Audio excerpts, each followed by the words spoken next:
नमस्कार। आज बात करते हैं कार्बन और उसके यौगिकों की। एक ऐसी कमाल की दुनिया जो हमारे चारों तरफ है, पर फिर भी रहस्यों से भरी हुई है। और सबसे बड़ा सवाल तो यही है। देखिए, कार्बन हमारे खाने में है, कपड़ों में है, दवाइयों में है, मतलब हमारी जिंदगी की बुनियाद है। पर मजे की बात यह है कि ये मिलता बहुत ही कम है। जरा सोचिए, पूरी की पूरी पृथ्वी की जो बाहरी परत है जिसे हम भूपर्पटी कहते हैं, उसमें कोयले और दूसरे खनिजों के रूप में सिर्फ और सिर्फ 0.02% कार्बन है। और तो और हमारे आसपास जो हवा है, जो वायुमंडल है, उसमें भी कार्बन डाइऑक्साइड के रूप में ये महज 0.03% है। तो सवाल ये है कि आखिर कार्बन का राज क्या है? ऐसी क्या खास बात है इस तत्व में जो इसे इतनी बड़ी, इतनी अनोखी शक्ति देती है? तो इसका जवाब छिपा है इसके बॉन्डिंग में।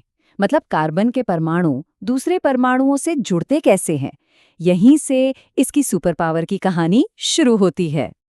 देखिए, केमिस्ट्री का एक सीधा सा नियम है, हर परमाणु स्टेबल होना चाहता है। अब स्टेबल होने के लिए कार्बन के बाहरी शेल को या तो 4 इलेक्ट्रॉन लेने पड़ेंगे या फिर अपने 4 इलेक्ट्रॉन किसी को देने होंगे। पर यहाँ एक मुश्किल है। दोनों ही रास्ते इसके लिए समझिए लगभग नामुमकिन है।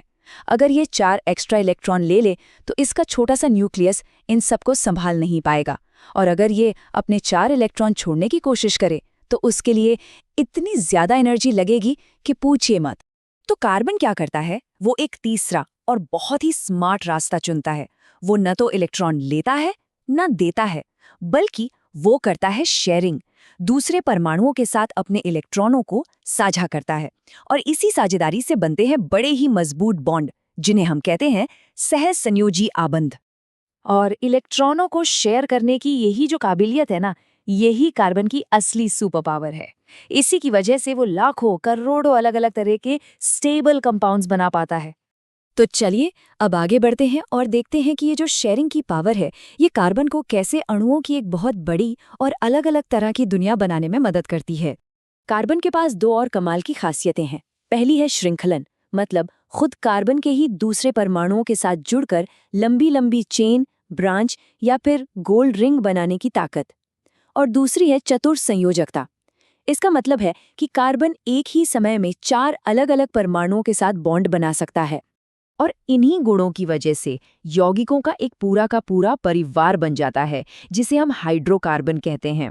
आप देखिए, जैसे मीथेन में 1 कार्बन है, फिर एथेन में 2, प्रोपेन में 3, और जैसे जैसे कार्बन जुड़ते जाते हैं एक एकदम नया कंपाउंड तैयार हो जाता है। अच्छा, इन कंपाउंड्स को भी हम 2 ग्रुप्स में बांट सकते हैं। अगर कार्बन परमाणुओं के बीच सिर्फ सिंगल बॉन्ड है तो उन्हें कहेंगे संतृप्त या सैचुरेटेड, और अगर उनके बीच डबल या ट्रिपल बॉन्ड आ जाएं तो वो कहलाते हैं असंतृप्त या अनसैचुरेटेड कंपाउंड्स। अब कार्बन के इतने बड़े परिवार में से चलिए मिलते हैं 2 ऐसे सदस्यों से जो हमारी रोज की जिंदगी का बहुत जरूरी हिस्सा हैं। पहला है एथेनॉल, जिसे हम आम भाषा में अल्कोहल भी कहते हैं। अब ये सिर्फ ड्रिंक्स का ही हिस्सा नहीं है, बल्कि टिंक्चर, आयोडीन और कफ सिरप जैसी दवाइयों में एक बहुत अच्छा सॉल्वेंट भी है। और हाँ, ये एक साफ सुथरा ईंधन भी है।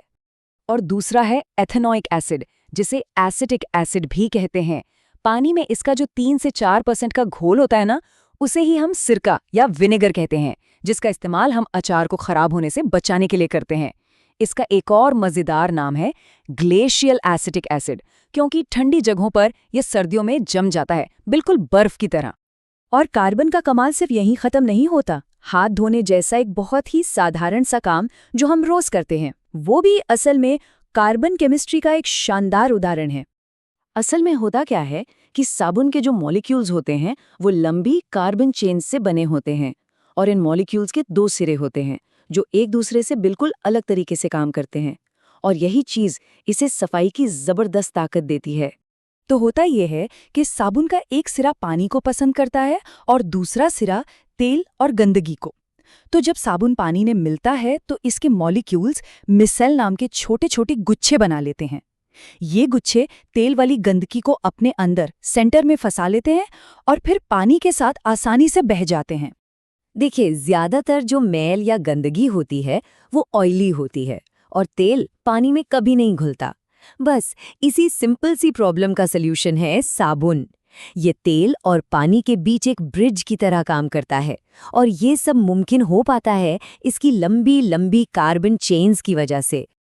तो अगली बार जब भी आप अपने आसपास देखें तो एक पल को सोचिएगा, जिस ईंधन से हमारी गाड़ियां चलती हैं, जो खाना हमें ताकत देता है और जिस साबुन से हम खुद को साफ रखते हैं, इन सब के पीछे कार्बन के वही अनोखे गुण हैं। यही वो चीज़ है जो इसे हमारी मॉडर्न दुनिया का एक खामोश लेकिन सबसे ज़रूरी, सबसे अहम तत्व बनाती है।